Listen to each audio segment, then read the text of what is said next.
So, last time, the surviving remnants of a regiment of Imperial Guard found themselves the guests of Ordo Zeno.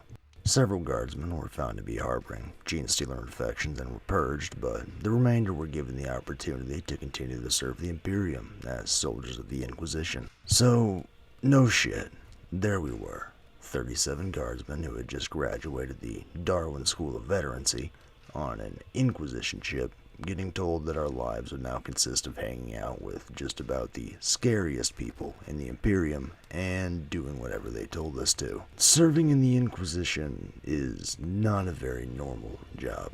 As in, there's no way of knowing how things are going to work out or what you'll have to do. Inquisitors have tons of leeway in how they do things, so each one runs their team in their own unique way. You might get an Inquisitor who likes to travel around, following rumors and hanging out with heroes of the Imperium, and it's your job to act as the cavalry when they get into trouble. You might get an Inquisitor who is really into research and wind up spending all your time guarding an incredibly disturbing science facility. Or you might get an Inquisitor who hangs out playing psychic nergmaid to a band of spies and end up being used as a meat shield when your boss feels that a personal touch is needed.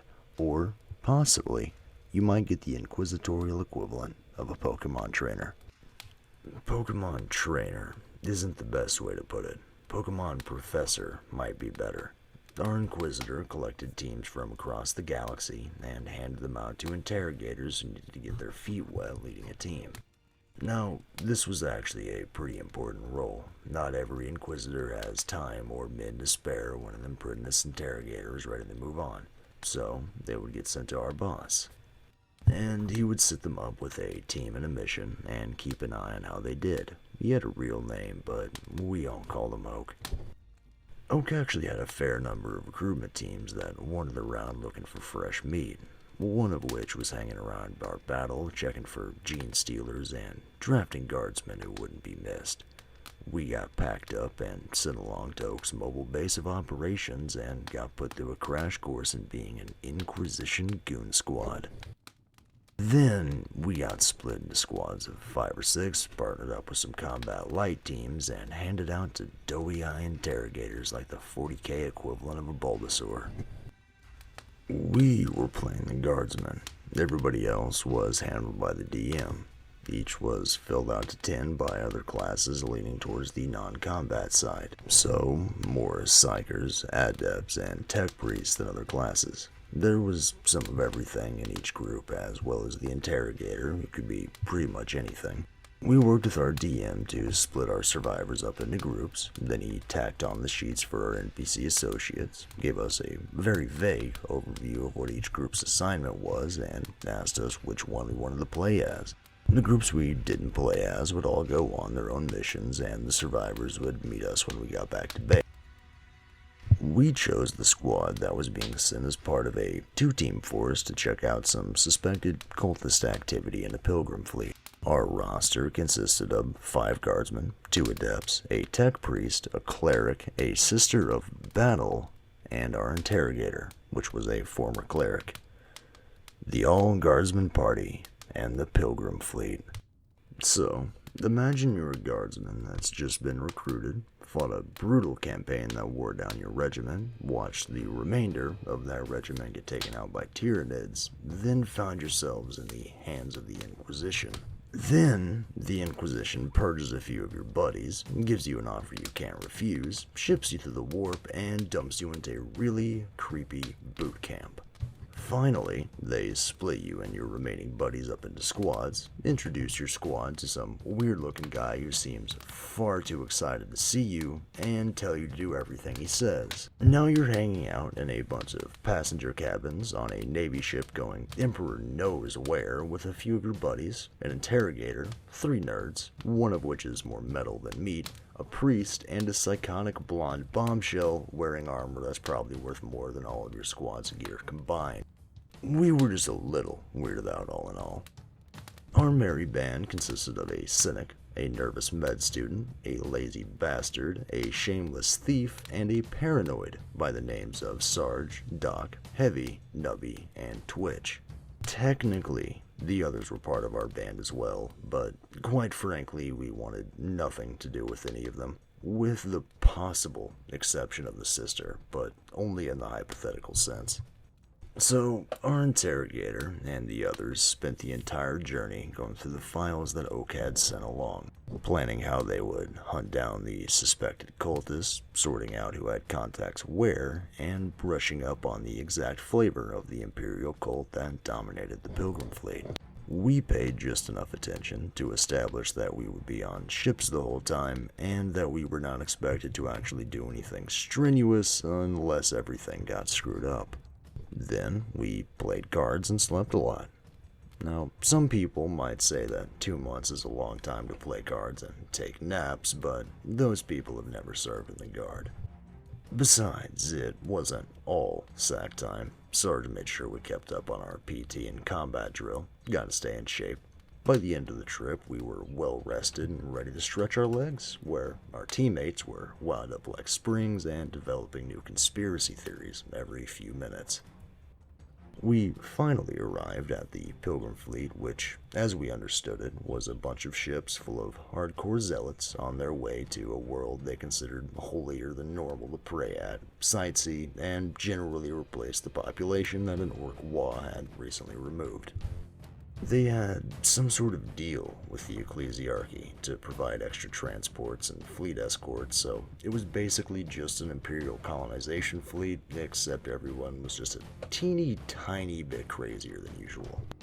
Right now, they were hanging out in orbit around a hive world, refueling, refitting, and gathering more pilgrims. The nerds and nuts, as we called them outside of their hearing, were pretty sure that a chaos cult had infiltrated during this stop or a previous one and was planning something very evil. Probably something to do with Geller fields, or demons, or plagues, or heresy. We operated on the assumption that they would tell us when they figured it out. Anyway, our ship joined the fleet escort, and a bunch of voxing and liaising and other military bullshit started. Our job was generally pretty simple. We were there to stand guard, look menacing, and always be ready to kick some ass.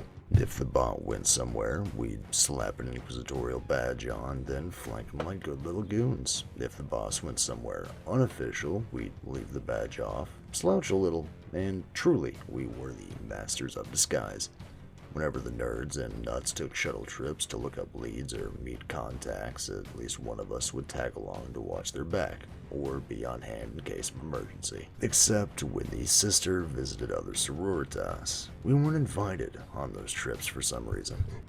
When we weren't on duty, we each had our own little pastimes. Sarge would worry about what insanity our superiors were planning, while Doc would read his beginner's guide to medicine, and Heavy slept. Nubby would wander around looking for small objects nobody would miss. He did this while on duty too, and Twitch would obsessively craft tripwire traps and drink recaf. Twitch and Nubby didn't exactly endear themselves to the locals, but supply and perimeter defense are important parts of being a guard, so we didn't mind. Things were going pretty well for us. No one was shooting at us, the rations were good, and it didn't rain on us when we stood guard, and no one outside of our team yelled at us to do stuff. Occasionally, we'd have to make a show of force or beat the shit out of someone who tried to mug one of our nerds, but generally things were pretty quiet. The most excitement we had in those first few weeks was when our cleric got into a religious debate, and Sarge had to pistol whip the other debater until he put down the flamer. Eventually, they must have figured something out, because we all rebased to a single pilgrim ship and made ourselves the guests of the captain, while everybody else was running around saying things like, "The game is afoot, and we almost have them, and I can practically smell them." Sarge had us gear up and get ready for everything to go point-shaped. The cavalcade of screw-ups started with one of our nerds finding a chaos tome in a collection of holy relics and immediately deciding that it was his inquisitorial duty to find out exactly what flavor of soul-destroying evil it was by reading it. Unfortunately, Nubby was currently on babysitting duty and was not experienced enough to know that the correct response to someone doing this is to hit them until they stop being stupid. Instead, he called for backup, which is a pretty good response in any case, while he kept the priest who owned the relic collection covered. And by the time backup arrived, the adept was giggling and speaking backwards. Backup consisted of Heavy and Twitch, as well as, unfortunately, the other adept and Cogboy. The two sane-ish nerds decided that the correct response here was to try and take the book away from the gibbering adept and started chasing him around the room.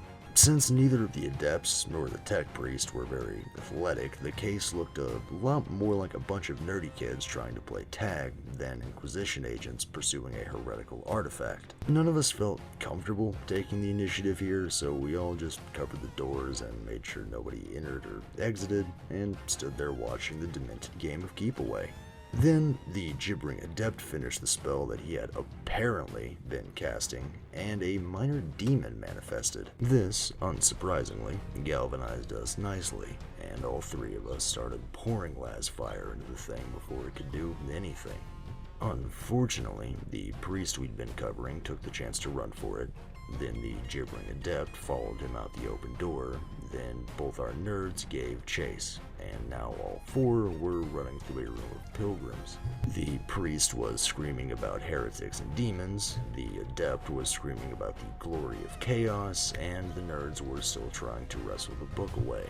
The pilgrims mobbed the insane adept and tore him and the book apart in seconds, then started chasing the nerds with pretty similar intent. The cogboy apparently took charge and decided that not being torn to pieces was the better part of valor. Then he concluded that the safest place to hide from a mob of maddened Imperial zealots was with the tech priests that kept the ship running. The nerds ran all the way to the ship's engine rooms with a steadily growing mob at their heels, baying for blood.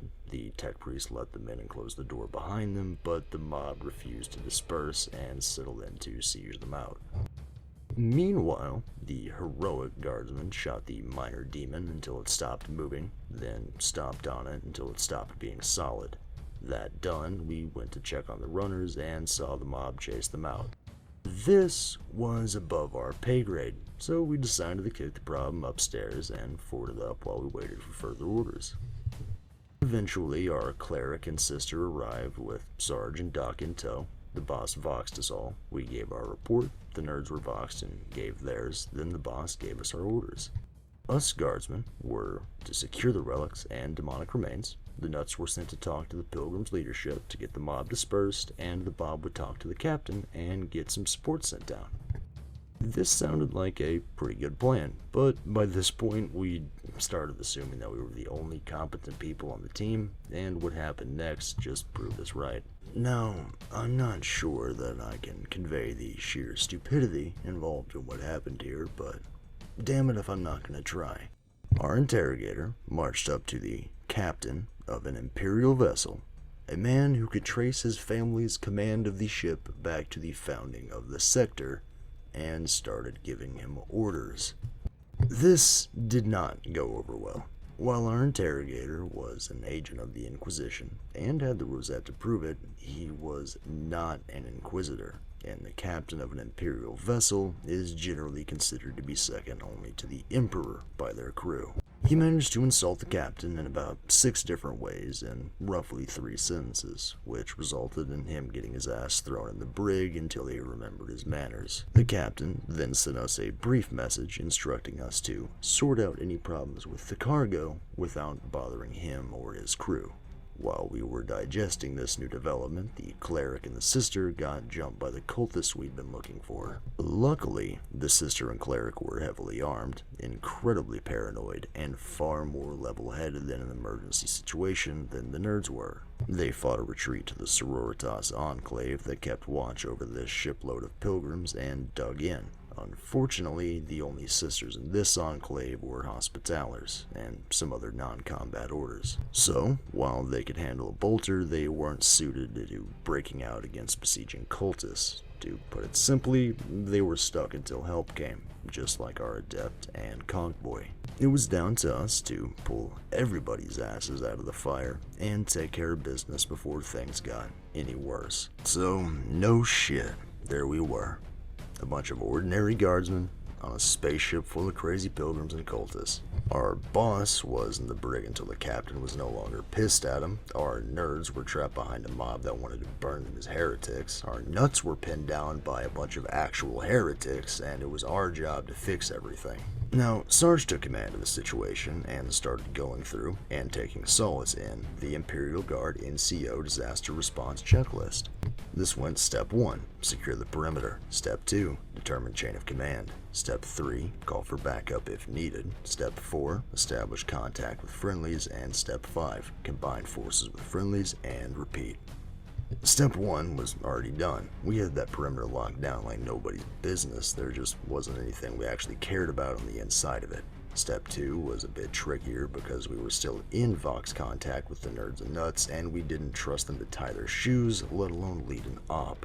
We solved that problem by saying something about Vox interference and reducing the pickup range in our comm beads until we could selectively ignore them. Step 3 was accomplished by asking the cog boy to get his AdMech buddies to send out the contact code for the other interrogator team that was looking at the fleet. Step 4 was already done as well. We knew exactly where the friendlies were. There was just a bunch of armed cultists and an angry mob between us and them. All that was left was to get cracking on Step 5. So we decided that all things considered, the cleric and sister could use our help a lot more, and would probably provide more help in return. So we went for them first. Also, they were holed up with a bunch of hot nurses as opposed to creepy machine men. Unfortunately, we still had our orders not to let anyone touch the demon goo or look for evil books. We either had to split up, which was stupid, or wait for reinforcements, which wouldn't be coming for a while, or use our initiative. So we tossed an incendiary grenade into the room, locked the door, and went to go rescue some hot nurses.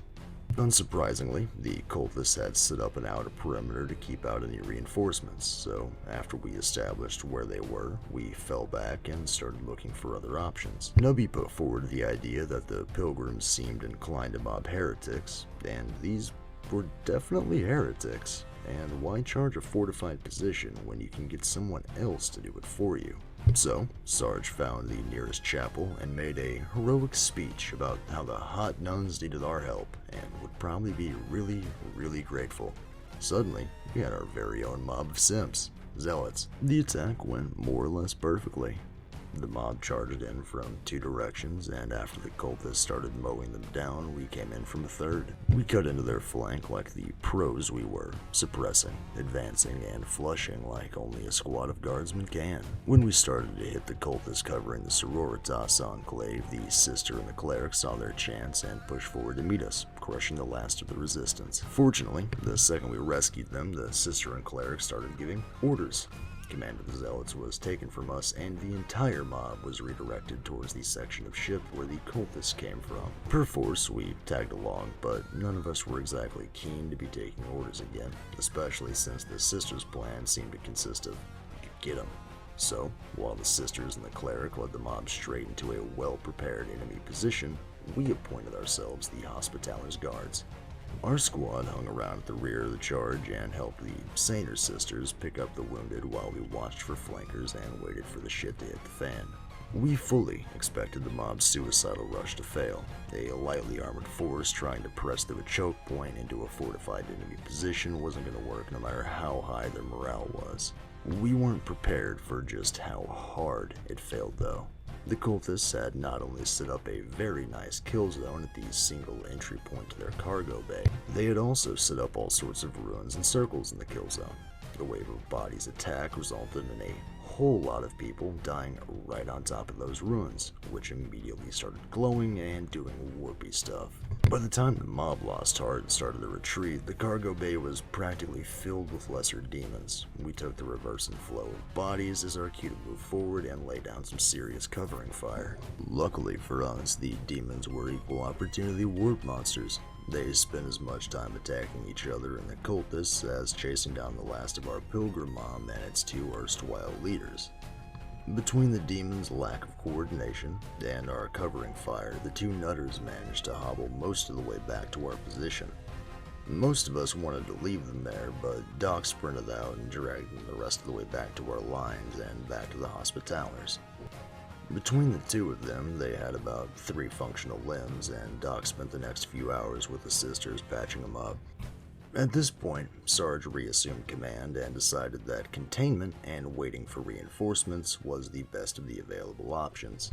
So, we fell back around the corner, set up a barricade and heavy stubber, then settled in for the long haul. After a while, the demons ran out of cultist heat and started to poke their noses around the corner, and were promptly shot in the face. This was old hat for us, really. We could defend a barricade in our sleep, literally in Heavy's case. And after a few of the initial rushes, the demons really didn't seem that keen on leaving their cargo bay anyway.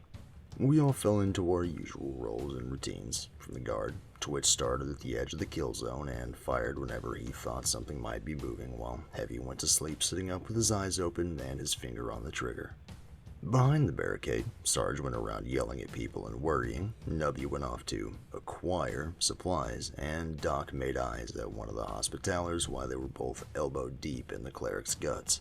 After a few hours of light trench duty, which was actually quite nice all things considered, our backup arrived. The second interrogator's team, who had been doing Emperor knows what all this time, showed up at our barricade and Sarge explained the situation. Once again, command was handed off, but luckily the new interrogator decided to just leave Sarge in charge of the barricade while he went to go talk with the captain and convince him to not just avoid our section of the ship. Our little troop had been reinforced to 10 guardsmen, 2 psychers, and another damned cleric, so Sarge decided it was time to be proactive. Sarge was not happy to have another cleric around, and none of us wanted anything to do with the 2 psychers, so the cleric was quickly put in charge of keeping them as far away from us as possible. That taken care of, a plan of attack was quickly formed, and a pair of grenade launchers were scrounged up from the other team's arsenal and Nubby's collection. We started the walking barrage up the hallway, then slowly advanced our entire barricade until it was at the edge of the cargo bay. This wasn't exactly the fastest way to clear out the demon infestation, but it was definitely the safest. Not a single one of them managed to get within biting range of us. Once we were to the edge of the bay, we just sat there and shot nades into it until we ran out, which actually took quite a while since Nubby could acquire a surprisingly large amount of stuff. Eventually, the launchers ran dry, and it was time to clear out the cargo bay the old-fashioned way, but the nades had done their job wonderfully. There wasn't really any cover left in the bay at all. So long as we advanced slowly and carefully, it was pretty easy to mow down the few remaining demons before they got close. All in all, it went pretty well, except for the big glowing shield thing at the back of the bay. The shield was big, and glowy, and evil-looking. We could sort of make out the remaining cultists inside of it doing cultisty things, but we had no desire to get close to it. Quite aside from its appearance, there were a few corpses near it that looked like they had been turned inside out. We scientifically examined the shield for a while, which is to say we shot it with every type of weapon we had sitting around, but nothing even dented it. Eventually, we gave up, and Sarge voxed the replacement interrogator and the 2 adepts with him for advice. We got a long-winded explanation that included a lot of terms like ritual entropic shield, and drawing power directly from the warp, and energy-based demonic life form, and attempt to psychically resonate with it and then overwhelm the field, which boiled down to go get the psychers to poke at it. This was not the solution we were hoping for. We had all heard stories about psychers, and had encountered a few chaos witches during one of our deployments, so none of us had any desire to be near the 2 psychers when they attempted to crack open the shield.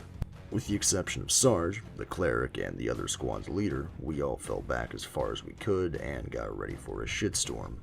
It didn't take long. Within a few seconds of the psychers walking towards the shield and getting all glowy, everything went wrong. The first psyker started screaming and was suddenly surrounded by a torrential downpour of blood, and the second psyker started growing wings and horns. We all promptly opened fire on the possessed psyker and quickly reduced him to a thoroughly charred corpse, while Sarge decked the first psyker and dragged him back to our barricade. Since one psyker was unconscious and the other one was a pile of smoking ashes, we decided it was probably time to figure out our own solution to the problem. Our experiment had established that las fire and grenades didn't do much to the shield, but since we were guardsmen, we felt sure that enough faith and firepower could solve anything. We set up positions around the shield and started continuously plinking las fire into it, because when you have a fusion reactor to recharge your cells from, you might as well lay down some indiscriminate suppressive fire. While we held the fort, Nubby and the cleric were sent to acquire as many explosives, holy artifacts, and priests as possible. While they were out scrounging, Twitch made a very good argument for setting up a blast shield. We voxed the Cogboy and his buddies, who were still under siege, and asked them to send down some servitors with big old metal shipping crates. Then we built a big ass wall around the shield.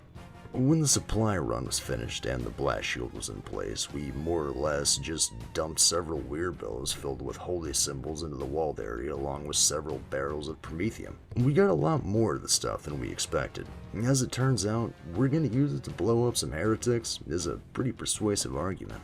And after that, we got the priest to bless all the explosives we could scrounge. We weren't sure it would help, but it certainly wouldn't hurt, and to let them feel useful. We tossed the holy munitions into the blast area, as well as had Twitch set up the detonators. Then we got as far back as we could, started a 10-second timer on the explosives, and ran like hell. None of us were really sure if the holy shrapnel helped at all, but when we came back, there was nothing left of the cultists and their shield except a glowing puddle of molten metal and a series of dents in the walls that no amount of buffing would ever remove. And at this point, Sarge declared victory and we all went to go get a snack, a nap, and a cup of recaf. After that was done with, we decided it was about time to retrieve the rest of our team and get the hell off this ship before anybody else tried to get us all killed. We secured the boss from the ship's brig by turning the cleanup investigation over to the second interrogator and promising to never bring our boss back to the ship. Ever. While he was escorted to the shuttle, we chatted with some of the priests who helped us make our giant holy hand grenade and got them to smooth things over well enough for us to get our adept and cogboy back. Finally, we got our sister and cleric deposited into our shuttle's infirmary, where they would stay until we handed them off to Oak's doctors for a complete set of augmetics. Then we went out and got drunk. We enjoyed a night of drinking with our friends from the other team, as well as a few of the more helpful pilgrim priests and our surviving nerds. The high point of this was us all giving Doc shit for being hummuck upon one of the hospitalers, and then hauling his drunk ass down to their enclave and getting him to declare his undying love for her and her dexterous hands and perfect stitching. We dragged him away before he could devolve into soppy poetry, piled into our shuttles, and called it a night. By the time we all woke back up, we were docked with another Navy transport and on our way back to the ISS Pokemon Center. None of us were really sure if the holy shrapnel helped at all, but when we came back, there was nothing left of the cultists and their shield except a glowing puddle of molten metal and a series of dents in the walls that no amount of buffing would ever remove. And at this point, Sarge declared victory and we all went to go get a snack, a nap, and a cup of recaf. After that was done with, we decided it was about time to retrieve the rest of our team and get the hell off this ship before anybody else tried to get us all killed. We secured the boss from the ship's brig by turning the cleanup investigation over to the second interrogator and promising to never bring our boss back to the ship. Ever. While he was escorted to the shuttle, we chatted with some of the priests who helped us make our giant holy hand grenade and got them to smooth things over well enough for us to get our adept and cogboy back. Finally, we got our sister and cleric deposited into our shuttle's infirmary, where they would stay until we handed them off to Oak's doctors for a complete set of augmetics. Then we went out and got drunk. We enjoyed a night of drinking with our friends from the other team, as well as a few of the more helpful pilgrim priests and our surviving nerds. The high point of this was us all giving Doc shit for being hummuck up on one of the Hospitallers, and then hauling his drunk ass down to their enclave and getting him to declare his undying love for her and her dexterous hands and perfect stitching. We dragged him away before he could devolve into soppy poetry, piled into our shuttles, and called it a night. The trip back was almost exactly the same as the trip out, except we hung out with the cogboy a little more and Doc was kept busy. The tech priests had been damned handy working with the ship's admech and handling our communications, so we promoted him to the rank of Cogbro, and he was welcome in our quarters. Doc had a pretty stressful trip, to be fair. It was his job to keep the sister and cleric alive until they could be handed off to Oak's medical teams, but he'd never had proper medical training, just a crash course in field aid and meatball surgery. The ship surgeons could have helped, but the interrogator refused to ask the captain for their help for some reason. So Doc cracked open his medical books and did the best he could. They lived. Mostly. When we finally got back to the Inquisitor's ship, we immediately went out and found the other survivors from our regiment. We all swapped tales of incompetent superiors, insane teammates, horrific enemies, and intense boredom until word came down that our interrogator was being praised for his success and would be elevated to full Inquisitor. Everyone had a good laugh about this, and we joked about where he'd find himself in prison next, right up until we got word that he was looking for us with the intent to add our squad to his new retinue. We spent the next week or so hiding in the Cogbro in the bowels of the ship while all of our buddies made up wild and conflicting stories about how our untimely death, reassignment to a penal legion, imprisonment by the Ordo Hereticus, induction to the Astartes, and so on. Eventually he left along with the surviving adept as well as the sister and cleric, both of whom had more metal in them than the average tech priest by this point. We all breathed a sigh of relief and returned to our regiment's little camp. After a few weeks of R&R, or as close as you can get on an inquisitorial battleship, a runner came down and told us we were being assigned to a new team under interrogator such and such, and we were to report to our shuttle immediately.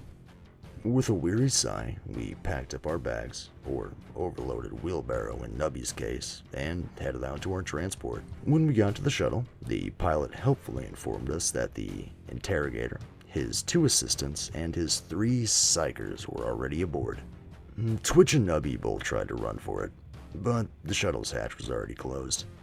Twitch and Nubby were retrieved, and we all moved into the main seating area of the shuttle. We were greeted by our new interrogator and introduced to our new teammates, one of whom was giggling and chewing on a seat cushion. As we stared in horror, the interrogator gave us a quick briefing, explaining that we had been assigned to go find out why a world hadn't been supplying the psychers to the black ships. We did not have a good feeling about this one.